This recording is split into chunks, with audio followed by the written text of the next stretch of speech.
যে পরিবেশ, যে শহরে আমার জন্ম, তাতে সুচিত্রা সেনের মতো অভিনেত্রীকে বিশ্লেষণ করা আমার কম্য নয়।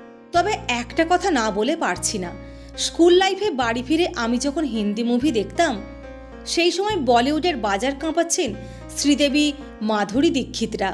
শ্রীদেবীর সৎমা আর মাধুরীর তেজাব, এইসব ছবিগুলো আমি বসে বসে গিলতাম।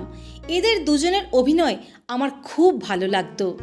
মাধুরীর সিনেমা দেখতে গিয়ে আমার সুচিত্রা সেনের কথা খুব মনে পড়ে যেত, কারণ বাংলা সিনেমার ম্যাগাজিনের পাতা উল্টে আমি ওর অনেক ছবি দেখতাম।